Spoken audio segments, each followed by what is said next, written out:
કેમ છો વિદ્યાર્થી મિત્રો? મજામાં ને? ચાલો આજનો વિડિયો પાર્ટ નંબર 4 છે. તમને ખબર છે શું છે શું નહીં? કારણ કે આપણે લાસ્ટ વિડિયોમાં તમને કીધું હતું કે પાર્ટ નંબર 3 આપણે જ્યાં પૂરો કર્યો એની પાછે એકનો અંત બીજાની શરૂઆત. ચાલો શેની ઉપર?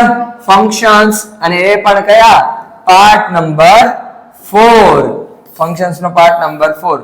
ક્યાં? તો કે એજ્યુકેશન હબ, કે જેની ઉપર હું સુશીલ કરસરિયા આપ સૌ વિદ્યાર્થી મિત્રોનું ફરી એકવાર ખૂબ જ હાર્દિક સ્વાગત કરું છું.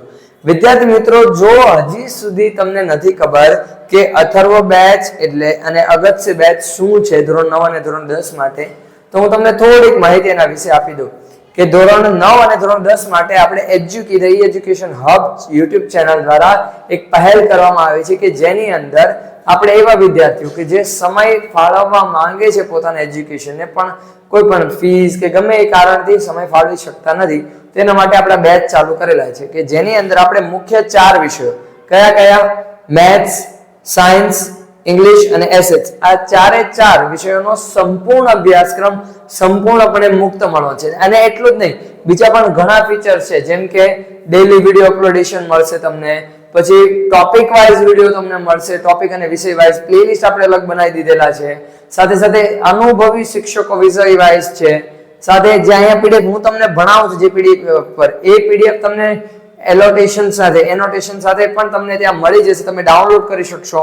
એની લિંક પણ આપણે નીચે મૂકશું. આ બધી વસ્તુઓ જે અત્યારે હશે તે બરાબર, બધી જ વસ્તુઓનો ફાયદો તમારે થશે. એટલું જ નહીં, લાઈવ લેક્ચર્સ આવશે, પછી એની સાથે સાથે બીજું પણ ઘણું આવશે. શું? તો કે ભાઈ આપણે જે પેપર્સ છે એના સોલ્યુશન્સ કરાવીશું, બધી વસ્તુ આવશે. તો એ રીતે તમે આ વિડિયોઝને શેર કરો જેથી કરીને એવા વિદ્યાર્થીઓ પણ આપણી સાથે જોડાઈ શકે જે સમય ફાળવવા માંગે છે પણ કોઈ પણ ફાઇનાન્શિયલ અથવા ટાઈમિંગની પ્રોબ્લેમ્સના ઇશ્યુને કારણે ભણતર ઉપર અસર પાડતા હોય. બરાબર, ચાલો આપણે આપણા ટોપિકને શરૂ કરીએ. તો આજે આપણે જે ત્રીજી રીતે ફંક્શન પૂછાય છે કે જેની અંદર આપણે આપણા સેન્ટેન્સને કમ્પ્લીટ કરવાનું છે. શું કીધું છે? complete the sentences using the correct option focusing the functions in the brackets. બરાબર, જે બ્રેકેટ એટલે કે કાઉન્સમાં તમને જે ફંક્શન આપેલા છે એના આધારે તમારે શું કરવાનું છે? વાક્ય મેચ થતો હોય એવા ફંક્શનને તમારે રજૂ કરવાનું છે. ચાલો શરૂઆત કરીએ. પહેલું છે what a busy, ખાલી જગ્યા describing exclamation. જો describing exclamation મતલબ શું થાય? ઉદ્ગાર વાક્ય, મતલબ શોઈંગ ઇમોશન્સ પણ આપેલો હોય તો પણ તમારે આ જ ફંક્શનને બંને કેવા છે સેમ છે, શોઈંગ ઇમોશન અને ડિસ્ક્રાઇબિંગ એક્સક્લેમેશન. એક્સક્લેમેશન એટલે ઉદ્ગાર વાક્ય. સર આમાં તો એક મિનિટ, અહીંયા કંઈક ખામી છે, આપણે સુધારી લઈએ થોડી. ચાલો, શું ખામી છે? નથી ખામી નથી ભાઈ, ખામી નથી. ચાલો ઓપ્શન એ વટપટા મૂકેલા છે આપણે. ચાલો, જો 4 ઓપ્શન છે વોટ આ બીઝી, પછી આપણને 4 ઓપ્શનમાં વાક્ય કેવું છે? સેમ છે, બસ એની સ્થાન બદલે છે ને ચિહ્નો બદલે. હવે સીધી વાત છે, એક્સક્લેમેશન એટલે ઉદ્ગાર વાક્ય, મતલબ પહેલા 2 ઓપ્શન કટ થઈ ગયા. શું થઈ ગયું? 2 ઓપ્શન પહેલા જ આપણા માટે શું થઈ ગયા? કેન્સલ થઈ ગયા, કે આ 2 ઓપ્શન તો આવી જ છે, કારણ કે એમાં ઉદ્ગાર ચિહ્ન છે. વૈધા 2 ડે વોઝ ઇટ અને ડે ઇટ વોઝ. હંમેશા યાદ રાખજો, જ્યારે પણ ઉદ્ગાર વાક્ય તમારે લખવાનો ને તો એની અંદર હંમેશા એ ઉદ્ગાર વાક્યની અંદર શું આવશે? જે કોઈ પણ વાક્યમાં હેલ્પિંગ વર્બ હોય એ હેલ્પિંગ વર્બ ઉદ્ગાર ચિહ્નની આગળ આવવો જોઈએ. અહીંયા ક્યાં છે? ડે વોઝ ઇટ નહીં, આ તો કરતા છે, નો ડે ઇટ વોઝ, એટલે જવાબ આવશે ઓપ્શન સી. પહેલું ક્લિયર. બીજું, Sardar Patel was one of describing comparison. Describing comparison એટલે શું થાય છે? તો કે ડિસ્ક્રાઇબિંગ કમ્પેરિઝન એટલે કમ્પેરિઝન 3 ડિગ્રી. કઈ યાદ કરો, તમને કીધું હતું. પહેલું છે પોઝિટિવ, બીજું છે કમ્પેરેટિવ, ત્રીજું છે સુપરલેટિવ. ઈ આવશે. કયો આવશે? સુપરલેટિવ. આ 3 ડિગ્રી. ઓકે, આ 3 માંથી કોઈ પણ 1 ડિગ્રીનું વાક્ય હોય છે. હવે અહીંયા ચેક કરીએ કે કયું છે. તો કે Sardar Patel was one of the greatest leaders. Greater leaders નહીં. જો અહીંયા ગ્રેટર લીડર કેવું નથી, વન ઓફ, પછી અહીંયા શું આવવો જોઈએ? ધ આવવો જોઈએ, કારણ કે વન ઓફ ધ એ આપણે બોલીએ છીએ એટલે ધ વાળો મતલબ સુપરલેટિવ ડિગ્રીનું. બરાબર, મોસ્ટ આવવો જોઈએ અથવા ST વાળું. તો ગ્રેટેસ્ટ લીડર્સ પણ અહીંયા ધ નથી એટલે આ પોસિબલ નથી. આ પણ પોસિબલ નથી કારણ કે ગ્રેટર એટલે કયું કમ્પેરેટિવ ડિગ્રી થાય. ધ ગ્રેટેસ્ટ લીડર્સ અને ગ્રેટર ધેન એની અધર લીડર્સ, તો આ પણ પોસિબલ નથી. જવાબ આવશે ઓપ્શન સી. બરાબર, અહીંયા આવી ગયો ઓપ્શન સી. આગળ વધીએ તો અહીંયા શું કહે છે ત્રીજું, one of the girls is going. જો one of the girls is going describing action. describing action એટલે શું આવશે તો કે ક્રિયા થઈ રહી છે. જો એક વસ્તુ યાદ રાખજો, ખાલી પેસિવ વોઇસ નું જ વાક્ય હોય ડિસ્ક્રાઇબિંગ એક્શન નું એવું જરૂરી નથી. ઘણીવાર ક્રિયાને દર્શાવતું વાક્ય પણ હોવું જોઈએ. ગોઈંગ પછી જ્યારે પણ ગોઈંગ શબ્દનો ઉપયોગ થાય ને અને પછી જો કોઈ સ્થળ દર્શાવે તો ટુ શબ્દ આવે. ટુ વાળું કયું નથી? Option D. એક ઓપ્શન કટ. હવે 3 વહી રહેજો. To listening a song, ing possible નથી. લિસન એડી વાળું પોસિબલ નથી. તો આ કેવું હોવું જોઈએ? મૂળ રૂપ હોવું જોઈએ. જો ઓપ્શન સી માં છે ટુ લિસન અ સોંગ એટલે અહીંયા આવશે ઓપ્શન સી. ક્લિયર? એની પછી આપણે કયું વાક્ય છે તો એ છે my mother went to Mumbai describing purpose. Purpose એટલે ઉદ્દેશ્ય, હેતુ, કે મારા મમ્મી મુંબઈ ગયા હતા. ઓકે, ચાલો હવે અહીંયા જો તમને એક સિમ્પલ લોજિક કહું. To see his friend, to see her friend, to meet his friend, to sing his friend. હવે જો મધર સ્ત્રીલિંગ આવે તો હિઝ શબ્દનો એમાં ઉપયોગ થાય ને હર નો થાય. ત્યાં જો 3 ઓપ્શન તો આપોઆપ કટ થઈ ગયા જેની અંદર હિઝ નો ઉપયોગ કરેલો એટલે જવાબ આવશે ઓપ્શન બી છે ને, ટુ સી હર ફ્રેન્ડ, તેણીના મિત્રને જોવા ગયા. થઈ ગયું ને? હિઝ હોત તો પુરુષ માટે વપરાય. જો ફાધર હોત, my father went to Mumbai, તો આ 3 માંથી કોઈ એક હોય. પણ અહીંયા મધર છે એટલે હર લાગે. ઓકે, આ નાની નાની વસ્તુઓ પણ તમારે ધ્યાનમાં રાખવાની છે. અર્ચનાબેન remained absent in the function. હવે કહે છે describing reason. reason એટલે કારણ. કારણ મતલબ because વાળું હોઈ શકે, because of હોઈ શકે. હવે મેં તમને ફંક્શન સમજાવ્યા ત્યારે કદાચ કીધું હતું કે ઘણીવાર વાક્યમાં because અથવા because of ના સ્થાને, કોના? because અથવા because of ના સ્થાને શું હોઈ શકે? as શબ્દનો પણ ઉપયોગ થયેલો હોઈ શકે. એટલે અહીંયા આપણે જો આવ્યું, મેં તમને કીધું હતું ને આપણે આગળ આવશે જો આવ્યું એટલે શું કહે છે? અર્ચનાબેન remained absent in the function. બરાબર, ફંક્શન એટલે આ ફંક્શનની વાત નથી. ફંક્શન મતલબ આપણે જે પ્રોગ્રામ હોય, કાર્યક્રમ હોય એ. બરાબર, એ શું છે? as she is ill, કારણ કે તે બીમાર છે. બરાબર, as she was healthy, કારણ કે એ સ્વસ્થ છે. as she was ill, બરાબર, કારણ કે બીમાર હતા.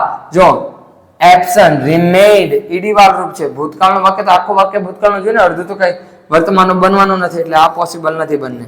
આ જ ચાલે. ચલો, as she will fever, કે એને કદાચ તાવ હશે, ભવિષ્યની વાત, પોસિબલ નથી એટલે જવાબ આવશે ઓપ્શન સી. ક્લિયર? ચાલો આગળ વધીએ તો શું છે અહીંયા ઓપ્શન 7મો સવાલ. અંજલિ could not join the tour. Anjali tour join કરી શકશે નહીં. ડિસ્ક્રાઇબિંગ રીઝન, પાછું કારણ આવ્યું. બરાબર, હવે અહીંયા બીકોઝ આપેલું. જો બીકોઝ ઓફ હર સિક, સિક એટલે બીમાર થાય, તેના બીમારના કારણે. નહીં, પોસિબલ નથી. બીકોઝ ઓફ હર સિકનેસ, બીમારી. સિકનેસ એટલે શું થાય? બીમારી, તેની બીમારીના કારણે. પોસિબલ છે. Because she was in mood, કારણ કે એ મોજમાં હતી, તો થોડી કેન્સલ થાય. Because she had enough money, કારણ કે એની પાસે પૂરતા પૈસા હતા, એ પણ પોસિબલ નથી. તો પોસિબલ હતા એટલે જવાબ આવશે ઓપ્શન બી. કયો આવશે? Option B. ક્લિયર? ચાલો 8મું, વોટ એન. હવે કયું છે? Describing exclamation. પાછળ આવો ને ઉદ્ગાર ચિહ્ન, આપણે પહેલું સોલ્વ કર્યું તેમાં મેં તમને કીધું હતું કે વાક્યના અંતે ઉદ્ગાર ચિહ્ન પહેલા શું હોવું જોઈએ? હેલ્પિંગ વર્બ હોવો જોઈએ. તો ઓપ્શન એ કયો છે? Nice dress it was, active person Jeet is, universal problem terrorism is, apple did you it. Sir આ તો બધા આવ્યા. હવે તો કે અહીંયા આ બધાની અંદર જો અહીંયા વોઝ, ઇઝ, અહીંયા ઇટ. ચાલો આ તો નથી, ઓપ્શન ડી નીકળ્યો. પણ સર તો 3 છે હેલ્પિંગ વર્બ, અમારે શું કરવાનું? હવે ચેક કરવાનું. અહીંયા જો એન છે ને, તો નાઇસ, અ અથવા એન, આ સમજી લો. અ નો ઉપયોગ ક્યારે થાય અને એન નો ઉપયોગ ક્યારે થાય? તો અ જ્યારે ઉચ્ચારણ શેનાથી થતું હોય? જો શબ્દ ઉપર એના ઉચ્ચારણ પર ધ્યાન દેવાનું છે. ઉચ્ચારણ શેનાથી? વ્યંજનથી થતું હોય, બરાબર. અને એન નો ઉપયોગ ત્યારે જ્યારે એનું ઉચ્ચારણ શેનાથી? સ્વરથી થતું હોય. ક્લિયર? તો અહીંયા એન છે મતલબ કયો આવશે? ઉચ્ચારણ સ્વરથી થાય એવો શબ્દ આગળ આવવો જોઈએ. તો નાઇસ ન આવ્યો એટલે કેવું કહેવાય? વ્યંજન. તો અ આવવો જોઈએ. એક્ટિવ, ચલો એ આવ્યો, બરાબર. એક્ટિવ, ચલો આ હોઈ શકે. યુનિવર્સલ, ય આવ્યો એટલે આ વ્યંજન. એટલે આ જવાબ આવશે ઓપ્શન બી. જો નાની નાની વસ્તુ અસર કરે છે, નાના નાના પોઈન્ટ તમને બધું બેઠા દે, પણ બસ થોડુંક ફેરવીને આપશે એટલે આપણે ઘુમરીએ ચડી જશું, અટવાઈ જશું, બરાબર. નવમું જો શું કહે છે? ભરત failed in the exam as એટલે because ના અર્થમાં છે. ડિસ્ક્રાઇબિંગ રીઝન, કારણ દર્શાવવાનું છે, બરાબર. તો એ શું આવશે? કારણ. because તો as, because ના સાને as આપી દીધું છે. હવે આની સાથે મળતું જોડતું વાક્ય કરવાનું છે. તો ભરત failed in the exam as, કારણ કે he was hard working, કારણ કે મહેનતુ હતો, પોસિબલ નથી એટલે આ જવાબ ના આવે. he was punctual in his work, બરાબર, કે એના કામમાં નિયમિત હતો તો પણ ફેલ ના થાય. he attended the school regularly, regular નિયમિત રીતે સ્કૂલે જતો, પોસિબલ નથી.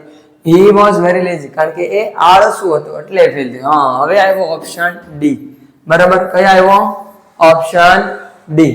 હવે બરાબર આગળ 10મું, Kokila helped me in finishing my task, કે કોકિલા મને મારું કામ પૂરું કરવામાં મદદ કરી રહી હતી. I thanked her, she said, કે મેં એને ધન્યવાદ કીધું અને એને બદલો. કોઈ તમને થેન્ક યુ કહે તો તમે શું કહો? વેલકમ કેવું કહો ને, બરાબર. તો અહીંયા જો એક્સચેન્જિંગ નાઇસ્ટીઝ છે એટલે અહીંયા હેપી બર્થડે, કોઈક મદદ કરે તો હેપી બર્થડે ના કહેવાય. એલા option A cancel. Option B better luck next time, બીજી વાર ધ્યાન રાખજો. મદદ કરે તો બીજી વાર આવો કહેવાય, ના કહેવાય, પછી ધ્યાન જ રાખે. ઓપ્શન સી વેલકમ, ખૂબ ખૂબ આભાર તમારો. અરે કઈ વાંધો નહીં. તો ઓપ્શન સી આવે, ઓપ્શન ડી પણ ન આવે, બરાબર. તો જવાબ આવશે ઓપ્શન સી. ઓકે, આગળ વધીએ. તો શું છે? બસ કેટલા હતા? 10 જ હતા. ચાલો વાંધો નહીં. અહીંયા વિદ્યાર્થી મિત્રો આપણા જે ફંક્શન છે, બરાબર, એ ફંક્શન નો પાર્ટ નંબર 4 એટલે કે અહીંયા ફંક્શન કમ્પ્લીટલી પૂર્ણ થઈ છે. હજી પણ જો તમારે ફંક્શનને લઈને કોઈ ડાઉટ છે તો નીચે કોમેન્ટમાં જરૂર જણાવજો. અને જો તમે ઈચ્છતા હો કે કોઈ પણ ટોપિકને લઈને આપણો લાઈવ લેક્ચર્સ આવે, બરાબર, તે જરૂરથી કોમેન્ટમાં જણાવજો કે તમારે કયા ટોપિક બેઝ લાઈવ લેક્ચર જોઈએ છે, જેથી કરીને આપણે પ્રોપર વેમાં એનું કમ્પ્લીટલી એક્સપ્લેનેશન કરી શકીએ, બરાબર. તો વિદ્યાર્થી મિત્રો આ વિડીયોને બને એટલા તમારા ફ્રેન્ડ સુધી શેર કરો. હવે મળીશું આપણે નેક્સ્ટ વિડીયોની અંદર. ત્યાં સુધી એના photo day and have a great day. PDF નીચે ડિસ્ક્રિપ્શનમાં. Okay, bye bye.